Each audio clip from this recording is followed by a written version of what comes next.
الحمدللہ رب العالمین والصلاة والسلام علی سید الانبیاء والمرسلین اما بعد فاعوذ باللہ من الشیطان الرجیم بسم اللہ الرحمن الرحیم۔ پچھلے چند دنوں سے سوشل میڈیا پر عمران خان صاحب کی اہلیہ کی عدت کے حوالے سے مختلف ابحاث جاری ہیں۔ مختلف لوگوں نے اپنی اپنی آراء کا اظہار کیا، کورٹ کی طرف سے فیصلہ بھی آیا۔ چونکہ عدت کا مسئلہ سوشل میڈیا پر زیر بحث ہے، اگرچہ یہ ایک خاص قضیہ ہے، خاص واقعہ ہے، اس خاص قضیہ اور خاص واقعہ کے اوپر تو ہم گفتگو نہیں کریں گے، البتہ اس خاص موقع پر جو عدت کے جرنل احکام رولز ہیں اور قرآن پاک اور احادیث طیبات میں عدت کے جو احکام و مسائل ہیں ان پر انشاءاللہ تعالی ہم بات کریں گے۔ کیوں اس لیے خاص واقعے پر بات نہیں کریں گے، جنرل مسائل بیان کریں گے؟ اس کی وجہ یہ ہے، اہل علم جانتے ہیں کہ بعض مسائل وہ ہوتے ہیں جن کا تعلق افتاء کے ساتھ ہوتا ہے، مفتی کے فتویٰ کے ساتھ، عالم کے مسئلہ بتانے کے ساتھ، اور بعض مسائل وہ ہوتے ہیں کہ جن کا تعلق افتاء سے آگے قضاء کے ساتھ ہوتا ہے، قاضی کے فیصلے کے ساتھ ہوتا ہے۔ قاضی اس خاص قضیہ کو سامنے رکھتا ہے اور پھر اس سے متعلقہ جتنی چیزیں ضرورت ہوتی ہیں، مطلوب ہوتی ہیں، ان کو پوری کرتا ہے۔ مدعی کا بیان، مدعا علیہ کا بیان، گواہان کے بیانات اور اس تمام ساری چیزوں کو پورا کرنے کے بعد پھر قاضی فیصلہ سناتا ہے۔ تو جب مسئلے کا تعلق قضاء کے ساتھ ہو جائے تو پھر یہ قاضی کے ساتھ متعلق ہو گیا، اس کا فیصلہ قاضی نے کرنا ہوتا ہے۔ اور جہاں تک مسئلے کا تعلق ہے اور اس مسئلہ کے حوالے سے فتویٰ کا تعلق ہے، اس پر انشاءاللہ تعالی قرآن پاک اور احادیث مبارکہ اور علماء اسلام کے جو فتاوی جات ہیں وہ میں آپ کے سامنے بیان کروں گا۔ سب سے پہلے بنیادی طور پر عدت کے حوالے سے جو شرعی حکم ہے وہ سمجھنا ضروری ہے کہ عدت کا حکم قرآن مجید کی نصوص قطعیہ کے اندر اللہ رب العزت نے دیا ہے۔ وہ عورتیں جن کا نکاح زائل ہو جائے وہ ایک مدت تک دوسرا نکاح کرنے سے رکی رہیں گی اور انتظار کریں گی زوال نکاح کے بعد، اس کو عدت کہا جاتا ہے اور اس کا حکم قرآن مجید میں اللہ رب العزت نے دیا ہے۔ اس کا انکار کرنا کفر ہے۔ جو عورت یہ کہے کہ میں عدت شدت کو نہیں مانتی، نعوذ باللہ تعالی، وہ قرآن کی نصوص قطعیہ کی منکرہ ہوگی اور اس سے وہ کافرہ قرار پائے گی۔ اب عدت کیوں شریعت نے رکھی؟ عدت کے جو احکام ہیں، عدت اللہ تعالیٰ نے خواتین کے لیے کیوں رکھی؟ تو پہلی بات تو یہ کہ یہ اللہ کا حکم ہے، اس میں کئی حکمتیں ہو سکتی ہیں، کئی چیزیں ایسی جو ہمیں سمجھ آ جاتی ہیں اور کئی چیزیں ایسی ہیں جو ہماری سمجھ سے ماورا ہوتی ہیں۔ عدت کے جو احکامات ہیں، عدت کو رکھنے کا جو فلسفہ اور اس کی حکمت ہے، اس میں سے ایک یہ ہے، شریعت کے مقاصد میں سے ایک مقصد شریعت کا ہے حفاظت نسب، یعنی نسب کی حفاظت ہو۔ تو عدت کو رکھنے کے اندر حکمت یہ ہے کہ اس سے نسب کی حفاظت ہوگی۔ ایک عورت کسی کے نکاح میں رہ چکی ہے، اب اس سے اس کا نکاح زائل ہو گیا، نکاح زائل ہونے کے بعد اگر وہ فوراً کسی دوسرے کے ساتھ نکاح کر لیتی ہے تو پچھلے شوہر سے جس کے ساتھ اس کا پہلے سے نکاح تھا، اگر اس سے استقرار حمل ہوا اور دوسرے کے ساتھ اس نے وقت اور عدت گزارنے کے بغیر ہی نکاح کر لیا تو اب پچھلے شوہر سے استقرار حمل ہوا تھا، وہ حمل جو پچھلے شوہر کا تھا دوسرے کے ساتھ نکاح کرے گی تو پچھلے شوہر کا جو حمل تھا اس کے نسب کی حفاظت نہیں ہو سکے گی۔ شریعت نے اس لیے حکم دیا کہ عورت عدت گزارے تاکہ اس کا استبراء رحم ہو جائے، اس کا رحم جو ہے وہ بالکل صاف ہو جائے اور یہ واضح ہو جائے کہ پچھلے شوہر سے اس کا استقرار حمل نہیں ہوا۔ ایک حکمت یہ ہے، اور دوسری حکمت یہ، چونکہ عورت کا نکاح زائل ہو چکا، اب اس نکاح کے زائل ہونے کے بعد شریعت کی طرف سے حکم ہے کہ اس نکاح کے زائل ہونے کا سوگ منائے۔ اور تیسری حکمت یہ کہ اگر طلاق ایسی ہوئی ہے، جدائی ایسی ہوئی کہ جس میں شوہر اپنی بیوی سے اس طلاق کے بعد رجوع کر سکتا ہے تو شریعت نے عدت رکھی ہے تاکہ اس کو رجوع کرنے کا حق باقی رہے۔ تو یہ چند حکمتیں ہیں جو میں نے آپ کے سامنے بیان کی۔ شریعت نے جو عورت کے لیے عدت رکھی ہے۔ اب وہ جو عدت رکھی ہے اس کی کتنی قسمیں ہیں؟ تو عدت کی کل 4 قسمیں ہیں۔ 4 قسموں سے عورت عدت گزارے گی۔ اگر تو اس کا شوہر فوت ہو گیا تو قرآن مجید کی سورۃ البقرہ کی آیت نمبر 234 میں اللہ رب العزت نے اس عورت کی عدت کو بیان کیا جس کا شوہر فوت ہو گیا۔ فرمایا یتربصن بانفسہن 4 اشہر و10، وہ عورتیں 4 مہینے 10 دن تک عدت گزاریں گی۔ 4 مہینے 10 دن تک وہ آگے نکاح نہیں کریں گی، بلکہ 4 مہینے 10 دن تک انتظار کریں گی جن کے شوہر فوت ہو گئے۔ اور اگر وہ عورت حاملہ ہے، اس کا شوہر فوت ہوا یا اس کو طلاق ہو گئی، دونوں صورتوں میں وہ عورت حاملہ تھی، اس کے ہاں حمل تھا، تو اس کی عدت قرآن مجید کی سورۃ الطلاق کی آیت نمبر 4 میں اللہ رب العزت نے ارشاد فرمائی وَأُولَاتُ الْأَحْمَالِ أَجَلُهُنَّ أَن يَضَعْنَ حَمْلَهُنَّ، حمل والیوں کی عدت یہ ہے کہ وہ حمل کو وضع کر دیں۔ شوہر فوت ہو گیا یا شوہر نے طلاق دے دی، دونوں صورتوں میں اگر وہ عورت حاملہ تھی تو حاملہ ہونے کی صورت میں اس کی عدت یہ ہے کہ اس کے ہاں بچے کی ولادت ہونی تھی وہ ہو جائے، چاہے طلاق کے اگلے دن ہی کیوں نہ ہو جائے یا شوہر کے فوت ہونے کے اگلے دن ہی کیوں نہ ہو جائے، بلکہ شوہر کی میت ابھی پڑی ہوئی ہے،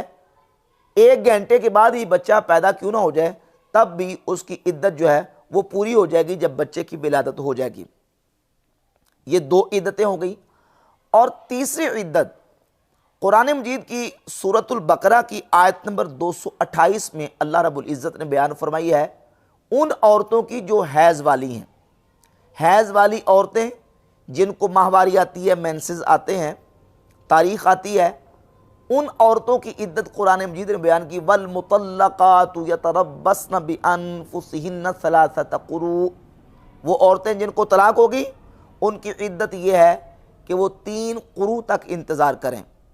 یہ تیسری عدت ہے، 3 قروء تک انہوں نے انتظار کرنا ہے۔ اور قروء کا معنی ہمارے احناف کے نزدیک، امام اعظم ابو حنیفہ رحمۃ اللہ کے نزدیک وہ حیض ہے، یعنی 3 حیض تک وہ انتظار کریں گی اور 3 حیض تک وہ آگے نکاح نہیں کر سکتی۔ اور چوتھی عدت ہے وہ عورتیں جن کو حیض آنا بند ہو گیا یا وہ جن کو حیض آیا ہی نہیں، ان کی عدت سورۃ الطلاق کی آیت نمبر 4 میں اللہ رب العزت نے بیان فرمائی کہ وہ 3 مہینے عدت گزاریں گی۔ تو یہ کل 4 عدتیں ہو گئیں۔ شوہر فوت ہو جائے تو 4 مہینے 10 دن، اگر حمل والی ہے تو وضع حمل، اور اگر اس کو حیض آتا ہے تو 3 ماہواریاں، اور اگر حیض نہیں آتا تو 3 مہینے تک عدت گزارے گی۔ اب عدت کی وہ صورت جس میں عورت نے عدت گزارنی ہوتی ہے 3 ماہواریوں کے ساتھ، 3 حیضوں کے ساتھ، اس کی آگے تفصیلات کے اندر اختلاف ہے۔ سورۃ البقرہ کی آیت نمبر 228 میں اللہ رب العزت نے 3 قروء عدت بیان کی ہے۔ وہ عورتیں جن کو طلاق ہو جائے ان کی عدت یہ ہے کہ وہ 3 قروء تک انتظار کریں۔ امام اعظم ابو حنیفہ رحمۃ اللہ تعالی علیہ نے ان قروء سے مراد حیض کو لیا ہے، یعنی وہ عدت حیض کی صورت میں گزارے گی، جس کو مینسز آتے ہیں وہ 3 حیض گزارے گی تو اس کی عدت مکمل ہو جائے گی۔ اب چونکہ طلاق کی یہ جو عدت ہے اس کا تعلق حیض کے ساتھ ہے، اب اگر ہم حیض کے حساب سے عدت کو لیتے ہیں تو پھر ہمیں حیض کی جو کم از کم اور زیادہ سے زیادہ جو مدت ہے وہ مطلوب ہے کہ زیادہ سے زیادہ کتنی ہے اور کم از کم کتنی ہے، معاشرے کے عرف و عادات کیا ہیں، اس پر روایات اور آثار کیا ہیں۔ تو امام اعظم ابو حنیفہ رحمۃ اللہ تعالی علیہ ان کا موقف یہ ہے کہ کم از کم عورت کو 3 دن 3 راتیں یعنی 72 گھنٹے حیض آ سکتا ہے، کم از کم، اس سے کم نہیں آئے گا۔ اگر اس سے کم ہوگا تو وہ استحاضہ یعنی بیماری کا خون ہوگا۔ 3 کے بعد 4 5 6 حتیٰ کہ 10 دن تک زیادہ سے زیادہ حیض آ سکتا ہے۔ اگر 10 دن سے زیادہ ہو تو وہ بھی بیماری کا خون ہوگا، وہ حیض شمار نہیں ہوگا۔ امام اعظم ابو حنیفہ رحمۃ اللہ کا بھی یہی موقف ہے، اور اس مسئلہ میں اہل تشیع کے علماء کا موقف بھی یہی ہے۔ یہ شیعہ کی معروف اور معتبر کتاب ہے من لا یحضرہ الفقیہ، یہ اہل تشیع کی معتبر کتاب ہے۔ اس کی جلد نمبر 1 صفحہ نمبر 24 پر 209 نمبر روایت موجود ہے، لکھا کہ لِأَنَّ أَقَلَّ الْحَيْضِ ثَلَاثَةُ أَيَّامٍ، کم از کم حیض کی مدت 3 دن ہے، وَأَقْصَرُهُ 10 أَيَّامٍ، اور زیادہ سے زیادہ 10 دن مدت ہے۔ یہ خمینی کی کتاب ہے توضیح المسائل، اور اس کتاب کے صفحہ نمبر 66 پر 66 پر لکھا ہے حیض کی مدت 3 دن سے کم اور 10 دن سے زیادہ نہیں ہو سکتی، اور اگر 3 دن سے کچھ بھی کم رہا ہو تو وہ خون حیض نہیں ہوگا۔ یہ اہل تشیع کی کتابوں کے اندر بھی لکھا ہوا ہے، اور ان کا موقع بھی یہ ہے کہ کم از کم حیض کی مدت 3 دن اور زیادہ سے زیادہ 10 دن ہوگی، اور اہل سنت احناف کا موقع بھی یہ ہے کہ کم از کم 3 دن اور زیادہ سے زیادہ 10 دن۔ اور اس پر ہمارے پاس چند روایات اور آثار صحابہ بھی موجود ہیں جن سے یہی پتہ چلتا ہے کہ کم از کم حیض کی مدت 3 دن اور زیادہ سے زیادہ 10 دن ہے۔ یہ کتاب ہے میرے ہاتھ میں، سنن دارقطنی، امام دارقطنی کی، اس کی جلد نمبر 1 صفحہ نمبر 172-73 پہ روایت نمبر 834، 835، 836، سیدنا ابو امامہ الباہلی رضی اللہ تعالیٰ صحابی رسول اور حضرت سیدنا واصلہ بن اسقا رضی اللہ تعالیٰ دونوں صحابہ نبی پاک صلی اللہ علیہ وآلہ وسلم سے احادیث کو بیان کرتے ہیں کہ رسول اللہ صلی اللہ علیہ وآلہ وسلم نے ارشاد فرمایا اقل ما یکون من المحیض للجاریۃ البکری والسیب 3، باکرہ اور سیبہ عورت کے لیے حیض کی قلیل مدت یعنی کم سے کم وہ 3 دن، وَأَقْصَرُ مَا يَكُونُ مِنَ الْمَحِيضِ 10 أَيَّامٍ، اور زیادہ سے زیادہ 10 دن ہے۔ یہ 2 مرفوع احادیث، اور اس کے علاوہ اسی کتاب کے اندر امام دارقطنی سیدنا عبداللہ ابن مسعود رضی اللہ تعالیٰ عنہ سے اور سیدنا انس ابن مالک رضی اللہ تعالیٰ عنہ سے روایت نمبر 794، 795، 796، 797، 798، 799 امام سفیان ثوری سے، اور 804 نمبر، یہ متعدد روایات سیدنا عبداللہ ابن مسعود رضی اللہ تعالیٰ سے اور سیدنا انس ابن مالک رضی اللہ تعالیٰ سے لے کے آئے کہ ان دونوں صحابہ سے یہ آثار موجود ہیں۔ وہ بھی کہتا ہے کہ حیض کی کم از کم مدت 3 دن اور زیادہ سے زیادہ 10 دن ہے۔ تو یہ آثار اگرچہ ان کی اسناد کے اوپر کلام موجود ہے، ان کی اسناد جو ہیں وہ کمزور ہیں، ضعیف ہیں، لیکن تعدد طرق اور جو ہے وہ ترک ملنے کے بعد یہ روایات جو ہے نا وہ قوی ہو جاتی ہیں اور کم از کم حسن لغیرہ کے درجے کو پہنچتی ہیں۔ پھر عرف و عادات بھی ان روایات کی تائید کرتا ہے، لہٰذا ان روایات اور عرف و عادات کی بنیاد پہ کم از کم حیض کی مدت 3 دن اور زیادہ سے زیادہ 10 دن قرار پاتی ہے۔ یہی امام اعظم ابو حنیفہ رحمۃ اللہ تعالیٰ کا موقف ہے، اور یہی اہل تشیع کے علماء کا موقف ہے۔ اب اس سلسلہ میں ان روایتوں، آثار اور عرف و عادات کو سامنے رکھتے ہوئے ہمارے فقہ احناف نے اس مسئلہ کو عدت کے حوالے سے بیان کیا ہے۔ یہ میرے پاس بہار شریعت فقہ حنفی کی اردو میں معتبر کتاب ہے، اس میں 8ویں حصے میں عدت کا جہاں بیان ہے، مسئلہ نمبر 32 لکھتے ہیں، عورت کہتی ہے کہ عدت پوری ہو چکی، اگر اتنا زمانہ گزرا ہے کہ پوری ہو سکتی ہے تو قسم کے ساتھ اس کا قول معتبر ہے، اور اگر اتنا زمانہ نہیں گزرا تو نہیں۔ مہینوں سے عدت ہو جب تو ظاہر ہے کہ اتنے دن گزرنے پر عدت ہو چکی، اور حیض سے ہو تو آزاد عورت کے لیے کم از کم 60 دن ہے اور لونڈی کے لیے 40، بلکہ ایک روایت میں حرہ یعنی آزاد عورت کے لیے 39 دن، 39 یعنی 1 مہینہ 9 دن، کہ 3 حیض کی اقل مدت 9 دن ہے اور 2 طہر کی 30 دن۔ 2 طہر یعنی درمیان میں جو وقفہ آتا ہے، جن ایام میں عورت نماز روزہ کر سکتی ہے، وہ کم از کم 15 دن ہے، تو 2 طہر ڈالیے جائیں تو 15 اور 15 30، اور 3 حیض ڈالے جائیں تو 9 دن، وہ تو اس حساب سے کم از کم جو مدت ہے وہ 39 دن بنتی ہے صاحبین کے قول کے مطابق۔ امام احمد رضا کا محدث بریلی رحمۃ اللہ تعالی علیہ نے